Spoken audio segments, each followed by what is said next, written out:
அன்பி எனதன்பி இனிய அருளாசி ஆகாயம் அல்லது வெளி அதன் மகா சூட்சுமம் பற்றி நாம் இதுவரை அறிந்து கொண்டோம்.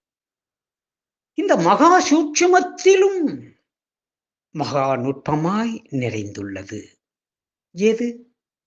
அதன் ஆதாரம் எது? அண்டத்தில் உள்ளதை பிண்டத்தில் காண் என கூறியுள்ளார். அண்ட சராசரம் யாவும் பிரம்மத்தில் ஸ்தாபிக்கப்பட்டுள்ளது. ஆகாய வெளியில் அந்த ஆகாய வெளி பிரம்மத்தில் ஸ்தாபிக்கப்பட்டுள்ளது. அதே பிரம்மம் இந்த தேகத்தில் ஒடுக்கம் கொள்கிறது. ஆகாயமே மயிர்முனை அளவிற்கும் அணுவிற்குள் அணுவாய் ஒடுங்குகிறது என்றால் அதன் ஆதாரமாகிய இந்த பிரம்மம் தன்னை அதைவிட நுட்பமாய் ஒடுக்கிக் கொண்டு ஜீவனாக, உயிராக, சிற்றுயிராக அது ஒவ்வொரு ஜீவனுள்ளும் ஒளிர்கிறது. அது சாட்சி மாத்திரமே. இத்தகைய ஆன்மாவை எப்படி கண்டறிவது என்றால், புலன்கள் யாவும் புறத்தே செல்லுமாறு படைக்கப்பட்டுள்ளது. அந்த கரணங்கள் இந்த ஆன்மாவை மறைத்துக் கொண்டிருக்கிறது. ஆகவேதான் இதற்கு அரிதிலும் அரிதான யோகம் தேவைப்படுகிறது.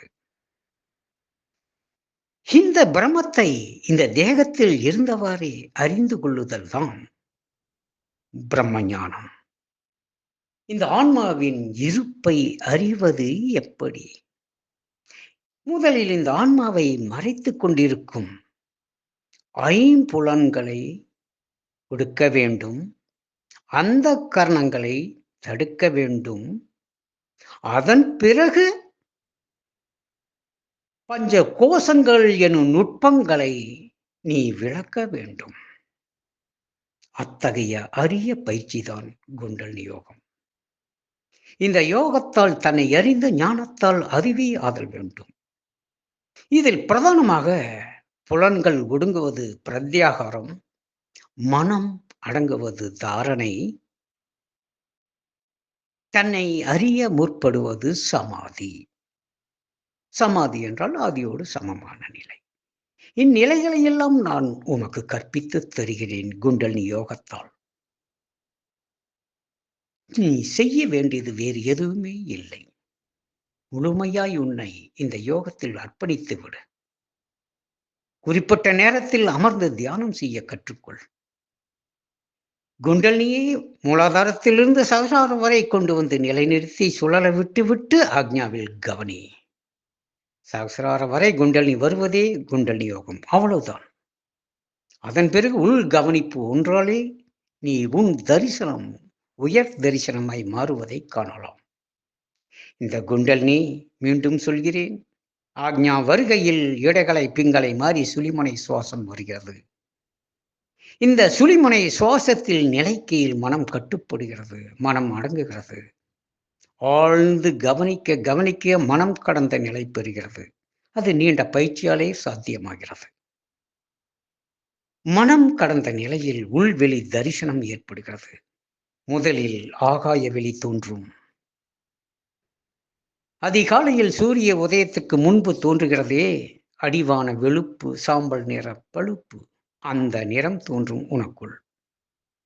அது மெல்ல மெல்ல மெல்ல மெல்ல மெல்ல பிரகாசம் அடைந்து செம்மையான பரவெளி தோன்றும் உன் ஆக்ஞாவிற்குள். இந்த பரவெளி மெல்ல மெல்ல பொன்னிறமான வெட்ட வெளியாய் மாறும், பேரொளியாய் கிளம்பும். இந்த பேரொளிக்கு பிறகு ஆதவன் வெளிப்படுகிறான், சூரியன்.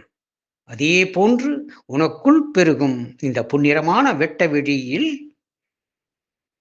உன் தரிசனம் ஆன்மாவாகிய நீ சுத்த சைதன்யமாக பேரழகு பேரறிவு கொண்டு பேரானந்த நிலையில் வெளிப்படுவாய். அதுவே ஆன்மான் தரிசனம். அந்நிலையில் நிலைத்திருக்க இருக்க நீ எல்லையற்று நிறைந்திருக்கும் தோற்றம் வரும். அந்த காட்சியில் அந்த சராசரங்களும் ஆன்மாவாகிய உனக்குள் நிறைந்திருப்பதை பார்க்கையில் அதுவே பிரம்ம தரிசனம். இது மனதால் கற்பனை செய்வதல்ல, மனம் கடந்த நிலையில் பெறும் அற்புதம்.